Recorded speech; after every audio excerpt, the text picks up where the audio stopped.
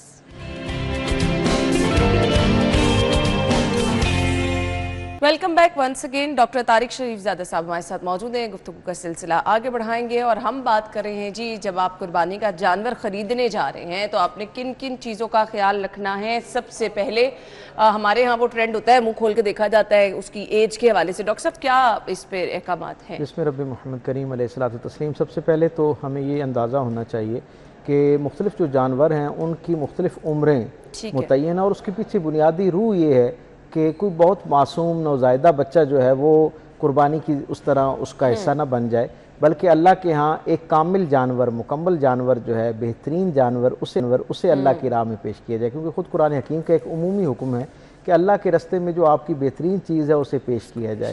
میں یہ سمجھتا ہوں کہ باقی تقاضوں پہ تو ہم بات کریں گے, لیکن ذاتی طور پہ میرا یہ ذوق ہے کہ جب آپ جانور خریدنے جائیں تو وہ آپ کے دل کے بھی قریب ہو, آپ کو اسے دیکھ کے, اسے محسوس کر کے, اور پھر یہ تصور قائم کرتے ہوئے کہ اس نے قیامت کے دن آپ کے لیے جو ہے وہ آسانیوں کا ذریعہ بننا ہے. اور اللہ کے ہاں حضور کی حدیث مبارک ہے کہ یہ اپنے کھروں, اپنے سینگوں اور اپنے یعنی پورے جسم کے ساتھ جو ہے وہ اللہ کی بارگاہ میں آپ کی گواہ کے طور پر اس نے پیش ہونا ہے. ایک بہترین جانور جو ہے اسے اللہ کے رستے میں جو ہے وہ پیش کیا جانا چاہیے. اب سال کے عمروں کے حوالے سے جب ہم دیکھتے ہیں تو جو دمبا ہے اس کے لیے بظاہر 6 ماہ ہیں, لیکن 6 ماہ کا بھی دمبا چل جاتا ہے, یعنی اس کے لیے رعایت موجود ہے, لیکن اپیرنٹلی اس کو نظر آنا چاہیے 1 سال کا. یعنی اس انداز میں ہو کہ وہ ایک مکمل جانور کے طور پر نظر آئے اور اس کی عمر دیکھنے میں کم از کم 1 سال جیسی لگتی ہو. اسی طرح جو بکرا ہے اس کی بھی عمر جو ہے وہ 1 سال, یعنی دمبا اور بکرا بیسیکلی دونوں کے لیے 1 سال ہے. دمبا 6 ماہ کا بھی ہو لیکن لگ 1 سال کا رہا ہو تو وہ قابل قبول ہوتا ہے. گائے جو ہے اس کے لیے 2 سال کا جو ہے وہ معاملہ ہے, یعنی اس کے لیے جو احتیاط برتنی ہے وہ 2 سال کی عمر جو ہے وہ آپ نے اس کو ذہن میں رکھنا ہے. اور جو اونٹ ہے اس کے لیے 5 سال کی عمر جو ہے وہ متعین کی گئی ہے. اچھا, اب یہ عمر کیسے طے کی جائے؟ ایک بڑے زمانے تک, کئی صدیوں تک تو معاملہ یہ تھا کہ لوگ بڑے ذوق شوق کے ساتھ جو ہے وہ جانور گھر میں پیدا ہوتا تھا تو اسے منسوب کر دیتے تھے کہ اس کی قربانی کرنی ہے, پھر اس کی اسی انداز میں خاطر مدارت ہوتی تھی اور اس کی انفرادیت قائم رہتی تھی.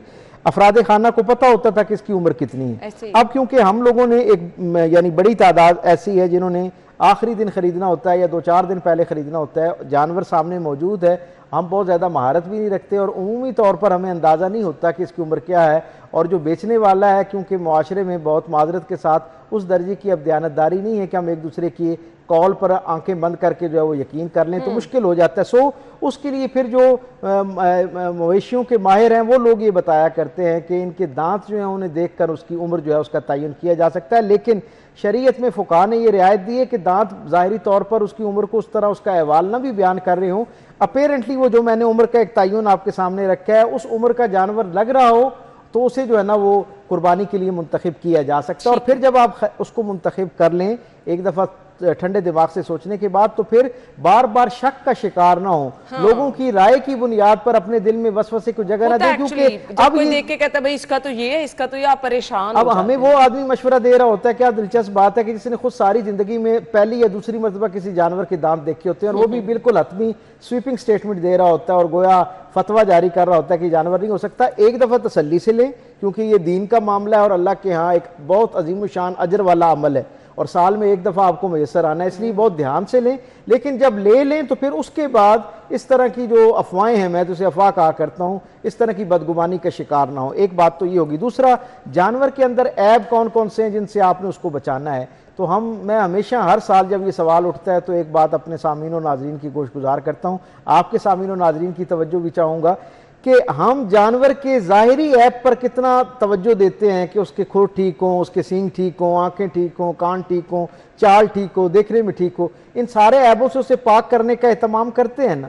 لیکن کیا ہی اچھا ہو کہ گھر سے نکلتے وقت ہم جس مال سے یہ قربانی خریدنے جا رہے ہیں اس کے عیبوں پر بھی نظر ڈالیں کہ کہیں کیا یہ مال جس سے یہ قربانی خریدی جا رہی ہے وہ کسی غیر مناسب طریقے سے تو مجھ تک نہیں پہنچا, کسی ظلم کے نتیجے میں, دھوکہ دہی, غلط بیانی, جھوٹ یا کسی بدعہدی کے نتیجے میں تو مجھ تک نہیں پہنچا. اگر یہ ان عیبوں کے ساتھ مجھ تک مال پہنچا ہے تو جیسے وہ سارے نقائص آپ کی قربانی کو ناقص کر دیتے ہیں نا، اسی طرح یہ جو بنیادی عیب ہے یہ آپ کی قربانی کو اثر نو اللہ کے ہاں منسوخ کروا دیتا ہے. سب سے پہلے جو عیب آپ نے دیکھنا ہے، جس کی طرف توجہ دینی ہے، وہ یہ ہے کہ کم از کم جس مال سے آپ قربانی کے جانور خرید رہے ہیں وہ مال خالصتاً ہر طرح کے عیب سے پاک اور حلال مال ہو.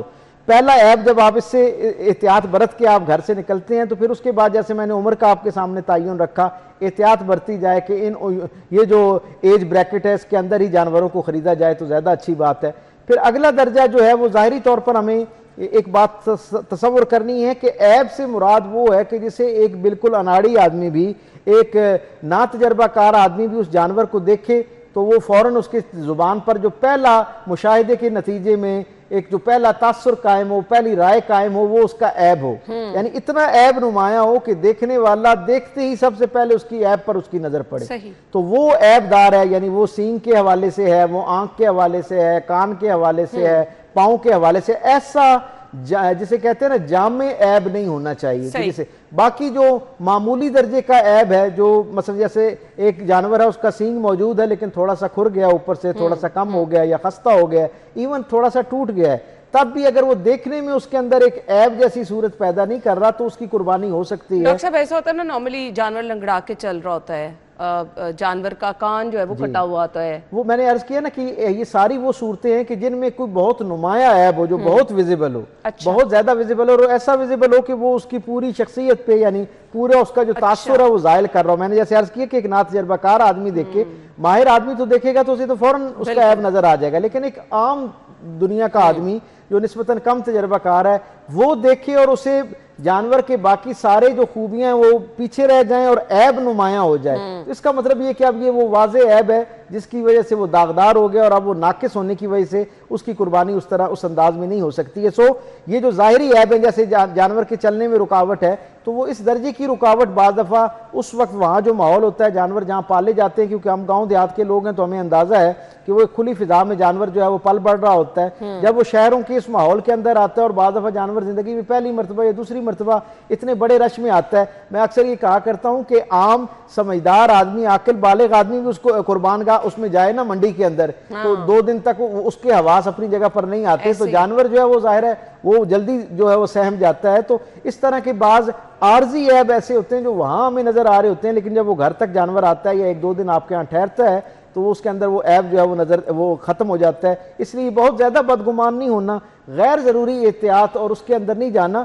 ظاہری طور پر جو چیز جس پر آپ کے قلب کی آواز آ رہی ہو، دل کی گواہی آ رہی ہو، دل مطمئن ہو رہا ہو، اس کو اللہ کی رضا کے لیے لے آئے، کیونکہ اللہ کے ہاں بہر طور خون اور گوشت جو ہے وہ دنیا کا معاملہ ہے اور نیت جو ہے وہ اللہ کے ہاں پہنچتی ہے اور اسی کے اوپر اجر کا فیصلہ ڈاکٹر صاحب کیا جاتا ہے. ایک بڑا انفارچونیٹ ہے، یہاں پر بکرے چوری ہو جاتے ہیں گھروں سے، تو لوگ بیچارے پریشان ہو جاتے ہیں. اوبیسلی آپ نے ایک آپ کا مذہبی ایک وہ ہوتا ہے، آپ نے تو کیا ثواب آپ ہی کو پہنچے گا؟ کیونکہ آپ نے ذکر کیا کہ اللہ تعالیٰ کے ہاں تو نہ خون تو نہ گوشت پہنچ رہے. دیکھیں ایک آدمی نے گھر سے نیت ارادہ کیا، وسائل اکٹھے کیے، مویشی منڈی پہنچا، وہاں سے جانور خریدا، وہاں لین دین کیا، جانوروں کو دیکھا، پھر اس کو وہاں سے رقم ادا کر کے اپنے ساتھ لے آیا، اس کے لیے چارے کا اہتمام کیا. اب انتظار کرنا شروع ہو گیا، کل پرسوں جس دن بھی قربانی کا دن آئے گا تو میں اسے اللہ کی راہ میں جو ہے اللہ کی خوشنودی حاصل کرنے کے لیے ذبح کروں گا. اس کی گواہی، اس کا قول، یعنی گواہی سے مراد اس کے دل کا ارادہ، اس کا قول جو لوگوں کے ساتھ وہ بات کر رہا ہے، اور اس کا فعل جو لوگوں کو نظر آ رہا ہے، یہ سارے کا سارا اس بات کی گواہی دے رہا ہے کہ وہ تو قربانی کے لیے 100% تیار تھا. اس لیے اللہ کے ہاں اس کی اس ارادے پر، اللہ تو یہ کہتا ہے کہ صرف نیکی کا ارادہ کرتا ہے تو بندہ اللہ اس کو اس پر اجر عطا کر دیتا ہے. کجا یہ کہ وہ عمل کرے تو اسے اللہ پھر اپنی شان کے لائق، جتنا وہ خالص ہوتا ہے اپنے عمل میں، جتنا اخلاص پر مبنی عمل ہوتا ہے، ریاکاری سے پاک جتنا عمل ہوتا ہے، جتنا صرف اللہ کی رضا اور اللہ کی مخلوق کی خیرخواہی تصور میں ہوتی ہے، اتنا زیادہ اس کا اجر بڑھا دیا جاتا ہے. اس کو اجر تو اس کا ملے گا نیت کے حساب سے. لیکن اگر کوئی آدمی صاحب ثروت ہے تو اسے صرف اس بات کو بنیاد بنا کر میں یہ سمجھتا ہوں کہ اتنی بڑی سعادت سے محروم نہیں ہونا چاہیے. اگر اس کے وسائل اسے اجازت دیتے ہیں تو اسے فوری طور پر انہی ایام میں، یہ جو قربانی کے ایام ہیں، ان کے اندر ہی دوبارہ جانور کی خریداری کر کے اس کے ذبیحے کا اہتمام کرنا چاہیے، تاکہ وہ جو سال کے بعد دوبارہ ایک موقع آنا ہے، اللہ کے یہاں نفلی صدقے کا سارا سال اجر ملتا ہے. لیکن قربانی ایک ایسا عظیم الشان عمل ہے جو واجبات میں سے، واجبات دینیہ میں سے ہے، تو اس کا اجر اپنی جگہ پہ ہے، پھر سنت ہے، اور پھر میں نے جیسے بتایا کہ اس کے ساتھ بہت ساری فضیلتیں وابستہ ہیں، اور وہ انہی 3 دنوں میں آپ حاصل کر سکتے ہیں. اس لیے اگر باوسائل ہیں، جانور چوری ہو گئے، تو جو وسائل میسر ہیں ان میں سے اللہ کی رضا کے لیے ایک اور جانور خریدیں اور اس کو اللہ کی بارگاہ میں قربان کریں. اب مجھے کیونکہ اب ہم نے وائنڈ اپ کی طرف بھی جانا ہے، مجھے یہ بتا دیں کہ اس کا ثواب کیا ہے؟ قربانی وہ جو لوگ کرتے ہیں ان کے لیے اللہ تعالیٰ نے کیا خوشخبری سنائی ہے؟ سرکار دو عالم صلی اللہ علیہ وسلم کی حدیث مبارک سے ہم تک یہ عمل پہنچتا ہے. یہ ایک سوال بڑا اہم ہے جو ہمارے ہاں ہر سال اس موسم میں آ جاتا ہے، اور سوشل میڈیا پہ بہت ہوتا ہے، اور ہمارے جو ذرا ضرورت سے زیادہ جو بالغ النظر اور ماڈرن لوگ ہیں ان کی طرف سے زیادہ یہ سوال کیا جاتا ہے کہ جی یہی جو پیسے قربانی پہ ہم خرچ کر رہے ہیں، یہی ہم کسی کی ضرورت پوری کر دیں، کسی کی جان بچا دیں، کسی کی شادی کروا دیں، کسی کے بجلی کا بل جمع کروا دیں، تو یہ زیادہ اجر کا معاملہ نہیں ہے. ایسا یہ سوال کیا جاتا ہے، روزانہ ہم سے یہ سوال ہوتا ہے. تو میں اس کے جواب میں صرف یہی عرض کرتا ہوں کہ آپ سارا سال یہ نفلی عمل کر سکتے ہیں، اور یقیناً یہ سارے خیر پر مبنی عمل ہے، اور ان سب پر اجر کا وعدہ ہے، اور امید نہیں رکھنی چاہیے، یقین رکھنا چاہیے کہ اس کے اوپر اللہ کی طرف سے جو ہے وہ اجر آپ کو پہنچنا ہے. لیکن اللہ کے محبوب رسول، نیکی جو ہے نا، یہ خیر کا عمل ضرور ہے، لیکن نیکی کا تصور یہ ہے کہ کوئی بھی خیر کا عمل اللہ کے محبوب رسول صلی اللہ علیہ وسلم کے قول یا فعل کے مطابق جب کیا جاتا ہے تو اس کے اوپر اجر ملتا ہے. ہمیں یہ سمجھنا چاہیے کہ اللہ کے محبوب رسول صلی اللہ علیہ وسلم نے فرمایا کہ اللہ کے ہاں قربانی کے دن، یعنی یہ جو 3 دن ہیں، ان کے اندر جانور کے ذبیحے سے بڑھ کر کوئی نیک عمل اللہ کے ہاں نہیں پہنچتا. یعنی یہ سارے نیک اعمال، وہ جان بچانا، وہ لوگوں کے لیے مصیبتوں میں ان کے لیے آسانی پیدا کرنا، یہ سارے نیک عمل ہیں، ان پر اجر ملتا ہے. لیکن ان قربانی کے ایام میں اللہ کے ہاں استطاعت موجود ہو تو سب سے عظیم الشان عمل جو ہے وہ حج کے بعد قربانی ہے، اور قربانی کیونکہ خود حج کا حصہ ہے، اس لیے ہم یہ کہہ سکتے ہیں کہ قربانی ایک ایسا عظیم الشان عمل ہے جس کے لیے پوری امت میں ایک خیر اور بشارت موجود ہے. سب سے پہلے تو ہمیں یہ سمجھنا چاہیے کہ پرائرٹی لسٹ کے اندر ان ایام میں، ان 3 ایام میں بہترین عبادت اور نیکی جو ہے وہ قربانی ہے، اس لیے سب سے پہلے اسے کرنا چاہیے. ہاں اس بات سے میں متفق ہوں جزوی طور پر کہ یہ جو ہمارے ہاں ٹرینڈ ہے کہ ایک آدمی 15 20 قربانیاں کر رہا ہوتا ہے، اور اس کے گرد و پیش میں، اس کے خونی رشتہ داروں میں، اس کے بہن بھائیوں میں کوئی زندگی موت کی کشمکش میں پڑا ہوتا ہے، کسی کے یہاں راشن موجود نہیں ہوتا. تو بات یہ ہے کہ اپنا واجب قربانی جو ہے وہ آپ اہتمام سے لازمن کریں، فرسٹ پرائرٹی اس کو رکھیں، اور اس کے بعد اگر آپ کے پاس وسائل موجود ہیں اور آپ کے گرد و پیش میں براہ راست ضرورت مند جنہیں آپ براہ راست ان کی نجی زندگی میں جانتے ہیں، تو ان کی زندگی میں آسانی پیدا کرنے کے لیے وہ رقم خرچ کریں. اللہ آپ کی نیتوں پر بھی آگاہ ہے، آپ کے معروضی حالات پر بھی آگاہ ہے، اور فیصلے کی بہترین جو حکمت اور دانائی ہے وہ بھی وہ رکھتا ہے. یقیناً اس کی طرف سے جو وہ اجر آیا کرتا ہے، اور اپنے آپ کو اجر کے یقین کے ساتھ آپ کی نیتیں اور دلوں کے بھید تو اللہ ہی خوب جانتا ہے. قربانی کے جانور کو جب ذبح کرنا ہوتا ہے اس پہ کہا جاتا ہے کہ اس طرح سے کرنا چاہیے کہ جانور کو تکلیف نہ ہو. خون کچھ لوگ بہا دیتے ہیں، کچھ لوگ اس کو زیر زمین جو ہے وہ ایک گڑھا سا بنا کر، اس پر کیا احکامات ہیں؟ بہتر عمل تو یہی ہے کہ جیسے میں نے پہلے عرض کیا کہ ذبیحہ جو ہے از خود یہ سب سے عظیم الشان اس پورے عمل میں وہ مرحلہ ہے جب آپ اللہ کی تکبیر، اللہ کی کبریائی بیان کرتے ہوئے، اللہ کے سامنے اپنی عاجزی کا اظہار کرتے ہوئے، اس کی مخلوق بے زبان مخلوق کے اوپر اپنا غلبہ جو ہے اسے ظاہر کرنے میں نہیں بلکہ اپنی عاجزی کا اظہار کرتے ہوئے جب اس پہ آپ چھری پھیرتے ہیں. اور قرآن حکیم کی وہ آیت چھری پھیرنے سے پہلے جو عمومی طور پر بڑی مقبول ہے، پڑھی جاتی ہے کہ قُلْ إِنَّ صَلَاتِي وَنُسُكِي وَمَحْيَايَ وَمَمَاتِي لِلَّهِ رَبِّ الْعَالَمِينَ، کہ میرا یعنی وہ جس میں یہ مفہوم اس کا یہ ہے کہ میرا جینا مرنا، میرا جو کچھ وسائل ہے، جو کچھ ہے وہ سب اللہ کے لیے. اس رضا کے ساتھ، اس تصور کے ساتھ جب آپ قربانی کے لیے وہ پھیرتے ہیں تو قربانی تو ہو جاتی ہے. اب اس کے بعد جو تقاضے ہیں ان میں یہ تقاضے دین نے ہمیں سکھائے ہیں کہ جانور کو کم سے کم تکلیف کے ساتھ، تیز دھار آرے کے ساتھ، تاکہ کم سے کم تکلیف ہو، ایک جست میں اس کو ذبح کیا جائے. پھر اس کے بعد یہ ہے کہ اسے بہت زیادہ جب اس کی جان نکل جائے تو اس کو بہت دیر تک باندھ کے نہ رکھا جائے. حالانکہ بظاہر جان نکل جاتی ہے لیکن اس کے جسم کی، اس کے گوشت کے اکرام کا یہ احوال کیا گیا. پھر اسے چھاؤں میں کیا جائے اگر چھاؤں میسر ہو. پھر یہ جو خون کا معاملہ ہے، کیونکہ قربانی کا خون ہے اور قرآن حکیم میں اس کی طرف یعنی لفظ استعمال ہوا ہے قربانی کا, خون کا, سو ہم یہ تصور کرتے ہیں کہ وہ خون بھی پاکیزہ ہوتا ہے. اور ویسے بھی دین رحمت ہمیں عمومی طور پر ماحول کو صاف ستھرا رکھنے کی ترغیب دلاتا ہے. سو ہمیں جو جانور کے فضلات ہیں ان کے حوالے سے بھی اوجری ہے, باقی چیزیں ان کے حوالے سے بھی بر وقت جو ہے اہتمام کرنا چاہیے. بلکہ میں تو یہ کہا کرتا ہوں کہ جہاں آپ جانور خریدتے ہیں اور سارا چھریوں کا اور ٹوکے کا اور ان چیزوں کا اور قیمہ کیسے کرنا ہے اور تقسیم کیسے کرنا ہے اس کا اہتمام کرتے ہیں, کیا یہ اچھا ہو کہ آپ اس سے پہلے بر وقت ان ساری چیزوں کا بھی اہتمام کریں کہ فوری طور پر فضلات جو مخصوص مقام حکومت کی طرف سے یا ذمہ داران کی طرف سے, سوسائٹیز کی طرف سے متعین کیے گئے وہاں پر وہ فضلہ پہنچے, بغیر جو ہے اس میں سے فضلہ نکلے, اور خون جو ہے وہ بھی ایسے انداز میں بہایا جائے کہ وہ کسی جگہ رکاوٹ کا, تعفن کا, بدبو کا یا معاشرے کے اندر کسی انداز میں جو ایک کہتے ہیں نا ایک کجی کا باعث نہ بنے, اور وہ بر وقت جو ہے اس کو ڈسپوز آف کیا جائے. اگر اس کی کوئی اس کے جو بہاج دینے کا کوئی ایسا آسان ذریعہ موجود ہے جس سے رکاوٹ پیدا نہ ہو نالیوں میں تو وہ بھی ٹھیک ہے.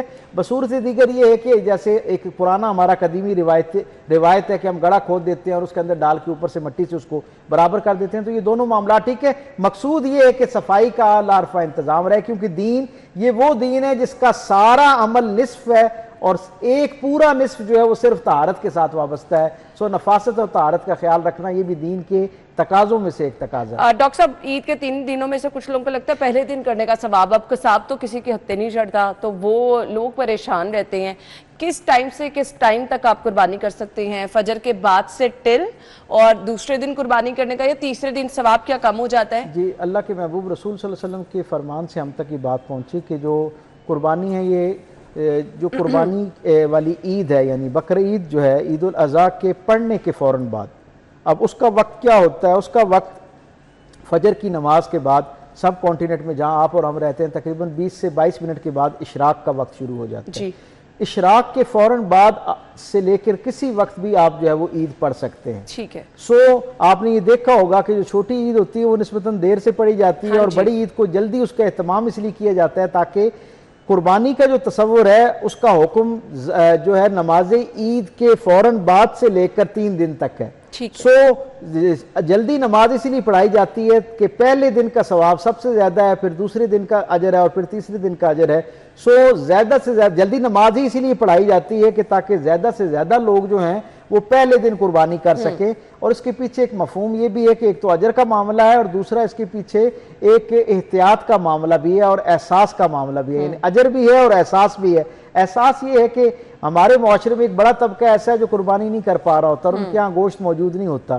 سو جتنا جلدی آپ قربانی کریں گے ذبیحہ ہوگا, اس کے بعد گوشت بننا, اور پھر کیا یہ اچھا ہو کہ پہلے دن ہی ابھی سورج ڈھلنے سے پہلے ان گھروں میں جہاں قربانی نہیں ہوئی وہاں پر بھی گوشت پہنچ جائے تاکہ وہ بھی اس کی حقیقی خوشی میں شریک ہو سکیں. اس لیے پہلے دن کی قربانی کا اجر ہے. ہمارے یہاں عالمیہ یہ ہے کہ ہم شور بہت کرتے ہیں, ماحول بہت بن جاتا ہے, جزیات پر بہت توجہ ہوتی ہے, جو روح ہوتی ہے وہ کہیں مجروح ہو جاتی ہے یا پیچھے رہ جاتی ہے. بھائی جب آپ نے وسائل اکٹھے کیے 2 ماہ 3 ماہ پہلے سے آپ کمیٹی ڈال رہے ہیں, آپ پیسے اکٹھے کر رہے ہیں کہ میں نے اچھا جانور خریدنا ہے, تو آپ کو کیوں یہ بھول جاتا ہے کہ اس کو ذبح کرنے کا معاملہ جو وہ اکیلا آپ کے بس کی بات نہیں, اس کے لیے ایک ماہر قصاب درکار ہے. آپ پہلے سے کیوں اس کی تیاری کر کے نہیں رکھتے؟ میں حیران ہوتا ہوں, پچھلے برس میں نے جہاں عید پڑھائی وہاں پر ایک صاحب آئے اور وہ بہت جلدی میں مجھے بے چینی میں مل رہے تھے اور سب کے کان میں کچھ کہہ رہے تھے. میں نے کہا کیا ہوا؟ تو وہ کہتے ہیں جی کہ مجھے جو ہے نا میں نے 4 جانور کیے ہوئے ہیں اور میرے پاس چھری اور وہ جو اس کا وہ ہے وہ مجھے لانا یاد نہیں رہا. اب آپ خود سوچیں کہ جانور انہوں نے کوئی 5-6 دنوں میں اکٹھے کیے, یعنی یہ وہ تمام چیزیں جو آپ کو پہلے سے ہی سوچنی ہے, جس کی آپ کو پہلے سے تیاری کرنی ہے. تو آئی ہوپ اگر آپ نے پہلے دن کا اجر پانا ہے جو سب سے زیادہ ہے تو پھر آپ کو قصاب کا پہلے سے بندوبست کرنا ہوگا. بہت بہت شکریہ آپ کے قیمتی وقت کے لیے. ہم بریک کے بعد جوائن کرتے ہیں. جی